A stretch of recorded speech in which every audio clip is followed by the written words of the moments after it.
America, जिसे दुनिया का सबसे ताकतवर देश माना जाता है, वो देश जिसे दुनिया में लोकतंत्र और मानवाधिकारों का रक्षक माना जाता है, उस देश में चुनाव पूरी दुनिया के लिए कौतूहल का सबब बना हुआ है। अमेरिकी राष्ट्रपति का चुनाव भारत के लिए भी काफी ज्यादा अहम रहा है। एक तो दुनिया का सबसे बड़ा लोकतंत्र और दूसरा अमेरिका के साथ अच्छे कूटनीतिक संबंध, और इस बार तो भारत के लिए ये चुनाव और भी ज्यादा अहम हो चला है, क्योंकि ये आपको बताते हैं। दरअसल राष्ट्रपति पद के दोनों उम्मीदवारों का भारत के साथ गहरा नाता रहा है। एक डोनाल्ड ट्रंप और मोदी के अच्छे रिश्ते, और दूसरी तरफ भारतीय मूल की कमला हैरिस, जो अभी अमेरिका के उपराष्ट्रपति हैं। आज हम आपको अमेरिकी चुनाव से जुड़ी एक एक जानकारी देंगे, आंकड़े भी हम आपको बताएंगे और सियासी समीकरण पर भी हम बात करेंगे। लेकिन सबसे पहले जान लेते हैं कि अमेरिका चुनाव में कौन कौन उम्मीदवार है। तो चलिए सबसे पहले आपको बताते हैं कि आखिर यूएस का बॉस है कौन। दो दलों में कांटे की टक्कर है, और ये दो दल हैं Republican versus Democrats. Donald Trump, Kamala Harris, Republic प्रत्याशी। दरअसल आप देखिए, डोनाल्ड ट्रंप की बात करें तो वो रिपब्लिक का प्रत्याशी हैं, और इसके अलावा कमला हैरिस की बात करें तो वो डेमोक्रेटिक प्रत्याशी हैं। ऐसे में इन दोनों के बीच कड़ा मुकाबला है। और देखिए, डोनाल्ड ट्रंप क्योंकि पूर्व राष्ट्रपति वो रहे हैं, कमला हैरिस की बात करें तो अभी उपराष्ट्रपति वो हैं, और अब वो रेस में आगे आ चुकी हैं। और ऐसे में इस वक्त जो मुकाबला है वो दोनों के बीच जबरदस्त बना हुआ है। तो मुख्य मुकाबला दो पार्टियों के बीच में है। रिपब्लिकन के प्रत्याशी डोनाल्ड ट्रंप हैं, जैसा कि हमने आपको बताया, जो राष्ट्रपति भी रह चुके हैं, लेकिन काफी विवादित मुद्दों में भी उलझे रहते हैं। वो चुनाव प्रचार के दौरान काफी अटैकिंग मोड में वो हैं, और वो हैरान करने वाली बातें भी करते हैं। कई बार आपने सुना भी होगा, विपक्ष पर तीखे हमले बोलते हैं। तो वहीं दूसरी तरफ है डेमोक्रेटिक प्रत्याशी यानी कि कमला हैरिस, जो भारतीय मूल की हैं, मौजूदा उपराष्ट्रपति हैं, और अगर वो अमेरिका के सर्वोच्च पद पर चुनाव जीतती हैं तो पहली महिला अमेरिकी राष्ट्रपति होंगी। कमला हैरिस को जब प्रत्याशी चुना गया तब उन्होंने कहा था कि मैं हर अमेरिकी की राष्ट्रपति बनना चाहती हूं। I promise to be a president for all Americans. You can always trust me to put country above party and self, to hold sacred America's fundamental principles, from the rule of law to free and fair elections to the peaceful transfer of power.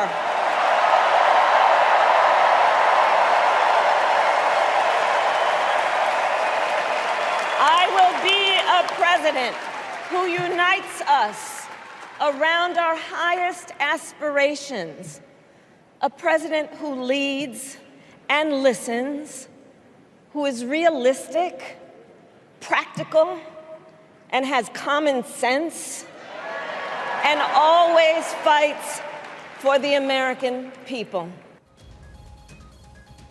Republican और Democrats में कौन America को lead करेगा, इसका पता अगले साल जनवरी में चलेगा। 5 नवंबर 2024 को राष्ट्रपति पद के लिए मतदान होने हैं, लेकिन ट्रंप और कमला हैरिस एक दूसरे पर जमकर छींटाकशी कर रहे हैं।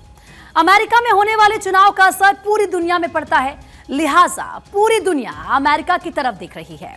लेकिन अमेरिकी चुनाव में भारत की भूमिका भी अब बढ़ चुकी है। कमला हो या फिर डोनाल्ड ट्रंप, दोनों भारतीय समुदाय की अहमियत को जानते हैं, समझते हैं। ऐसा यूं ही नहीं है।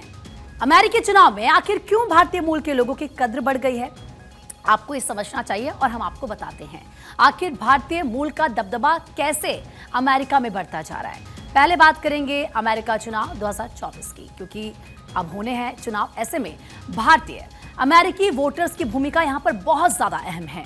21 लाख से ज्यादा भारतीय अमेरिकी वोटर्स हैं, और जो किसी की जीत हार पर सीधा सीधा असर डालते हैं। कुल वोटर्स का 6.1% ये है एशियाई अमेरिकी, और ऐसे में डेमोक्रेट्स की ओर झुकाव है। अब देखिए 2020 की बात करें और बात अगर 2024 की करें, और यहाँ पर वोट परसेंट की करें, लोगों की भी अगर बात करें, तो आप इन आंकड़ों को समझिए। 54% और 47% ये था, यानी कि 2020 में 54% डेमोक्रेट्स की ओर झुकाव था। भारतीय मूल का जो दबदबा था उसकी बात करें और 2024 में ये 47% था। 2020 में 16% रिपब्लिकन्स की ओर ये झुकाव था। 2024 में ये था 21%, 21%। इसके अलावा आप इस आंकड़ों से ये समझ सकते हैं कि किस तरफ ज्यादा झुकाव रहा है वक्त वक्त पर। तो भारतीय अमेरिकी वोटर्स अहम भूमिका निभा रहे हैं। इन नंबर्स को देखकर तो आप ये समझ चुके होंगे, लेकिन भारतीय मूल के अमेरिकी वोटर्स का ज्यादा झुकाव ट्रंप की तरफ देखने को मिल रहा है। ऐसे में कमला हैरिस के लिए यह चुनाव एक बड़ी चुनौती बन चुका है, चैलेंज बन चुका है। उधर दोनों नेताओं के बीच निजी हमले भी तेज हो चुके हैं।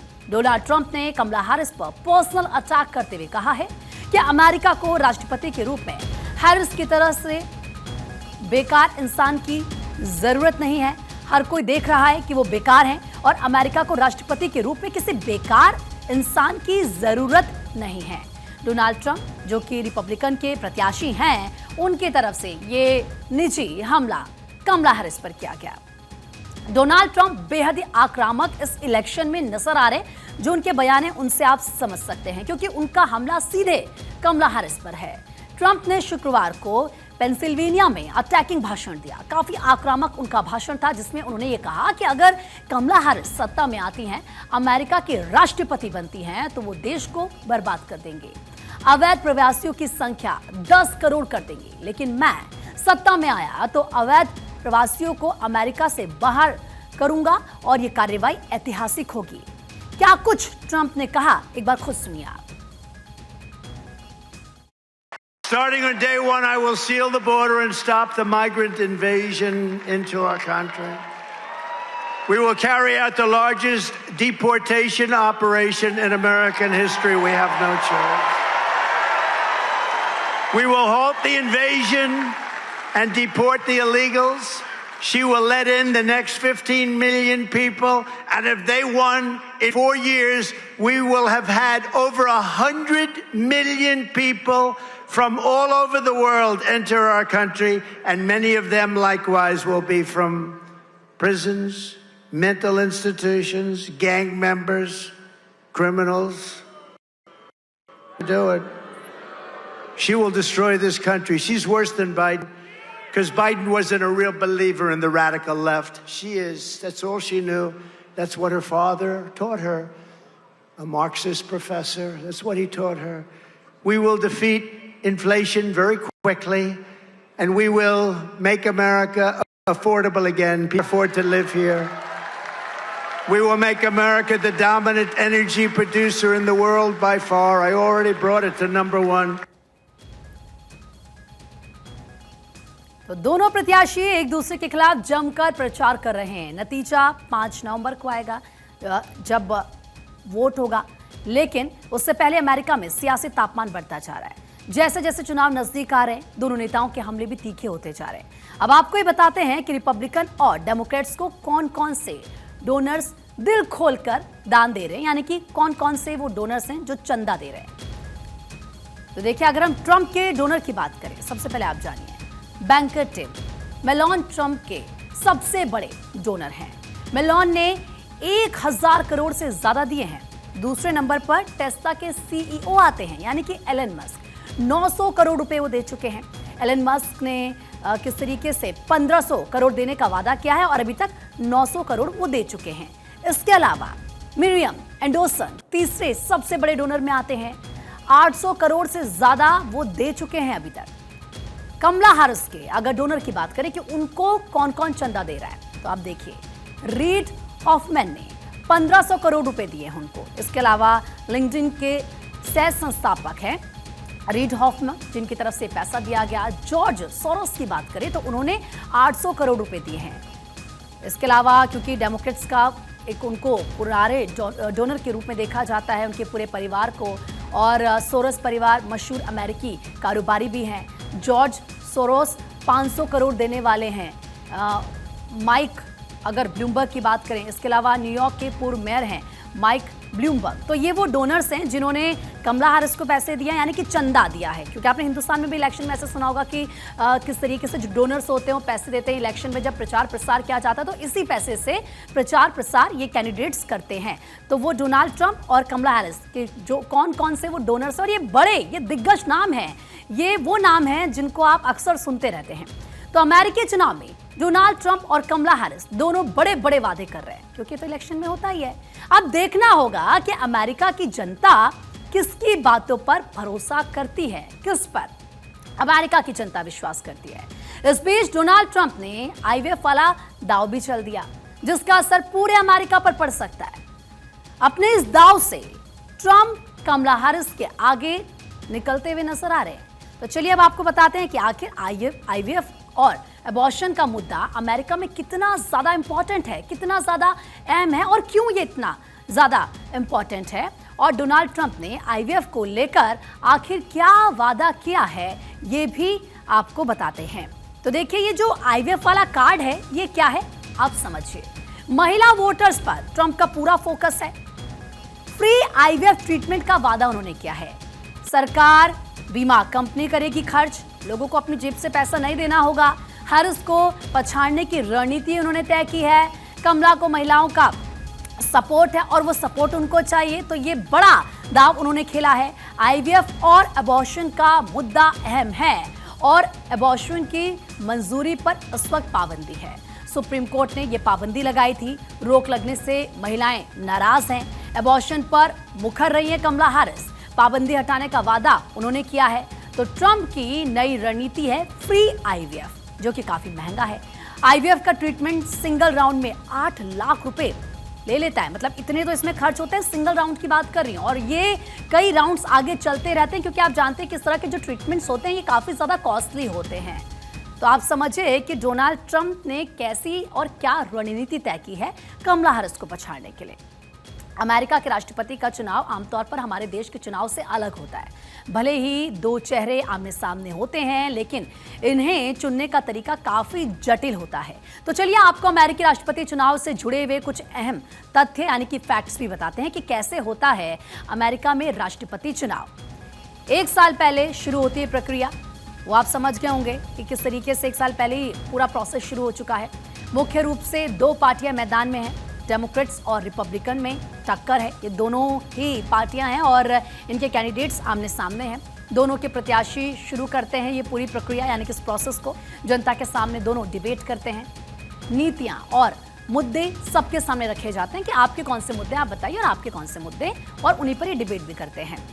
डिबेट में लीड लेने की कोशिश करते हैं, क्योंकि भाई आप देखते हैं ना, जब डिबेट होती है अगर कोई ज़्यादा आक्रामक होता है, अच्छा बोल रहा होता है, तो जनता कहीं ना कहीं एक्साइटेड होती है और सुनती है उनको भी अच्छा लगता है। जनता सीधे प्रत्याशी को वोट नहीं देती है। प्रत्याशी के पास इलेक्टोरल ग्रुप होता है। इलेक्टर के लिए जनता वोट करती है। इलेक्टोरल कॉलेज से ये होता है चुनाव, और राज्यों के निर्वाचक राष्ट्रपति चुनते हैं। कुल 538 निर्वाचकों का चुनाव होता है। 270 वोट पाने वाला राष्ट्रपति बनता है, यानी कि ये वो मैजिक वाला आंकड़ा जो हम हिंदुस्तान में कहते हैं ना कि इतना मैजिक का आंकड़ा है जीतने के लिए, तो वहां पर ये मैजिक का आंकड़ा है। अमेरिकी राष्ट्रपति चुनाव में 2 पार्टियों के बीच मुकाबला है। ये तो आप समझ गए, क्योंकि लगातार हम आपको बता रहे हैं, ट्रंप की रिपब्लिकन पार्टी और कमला हैरिस की डेमोक्रेटिक पार्टी। तो चलिए अब आपको इन दोनों ही पार्टियों के बारे में बताते हैं कि कौन सी विचारधारा को ये सपोर्ट करता है, यानी कि किसकी कौन सी विचारधारा है। तो देखिए, यूएस में 2 अहम पार्टियां हैं। अगर रिपब्लिकन की बात करें तो किस तरीके से अमेरिका की ये रूढ़िवादी पार्टी इसको कहा जाता है। इसके अलावा सबसे पुरानी पार्टी भी रिपब्लिकन है। डेमोक्रेट्स की बात करें तो मानवाधिकार की समर्थक ये है। इसके अलावा देखिए, दोनों ही पार्टियों की विचारधारा आपको बता रहे हैं। रिपब्लिकन में आप समझिए कि टैक्स में छूट देना प्राथमिकता है जो पार्टी कहती है। डेमोक्रेट्स की बात करें तो सामाजिक सुरक्षा की हिमायती इसको माना जाता है। इसके अलावा रिपब्लिकन की बात करें तो कड़े इमिग्रेशन रूल्स की पक्षधर है। डेमोक्रेट्स की बात करें तो जलवायु परिवर्तन जैसे इनके अहम मुद्दे हैं जिन पर ये बात करते हैं। इसके अलावा और कौन से मुद्दे हैं ये समझिए आप अमेरिका में जिनका असर आम जनता पर होता है और जो वहाँ पर मुद्दे माने जाते हैं। जैसे कि जब इंडिया में इलेक्शन होता है तो यहाँ पर तो आप जानते हैं कि किस तरीके से प्रधानमंत्री के लिए या यूं कह लीजिए कि लोकसभा इलेक्शन जब होता है तो उस वक्त अलग अलग मुद्दे होते हैं, देश के राष्ट्रीय हित के ये मुद्दे होते हैं। तो चुनाव प्रचार जोरों पर है। कमला हैरिस और डोनाल्ड ट्रंप दोनों एक दूसरे पर हमलावर जरूर हैं, काफी ज्यादा आक्रामक हैं, लेकिन अमेरिका की जनता किसे सत्ता के शीर्ष पद पर बैठाती है, इसके लिए भी कुछ महीनों का इंतजार करना पड़ेगा। 5 नवंबर 2024 को वोटिंग होगी। नतीजों का ऐलान जनवरी में होगा, यानी कि 2025 में। अमेरिकी राष्ट्रपति का पद पूरी दुनिया के लिए अहम होता है। सबसे ताकतवर मुल्क का बॉस कौन होगा, इस पर सबकी निगाहें टिकी हुई हैं।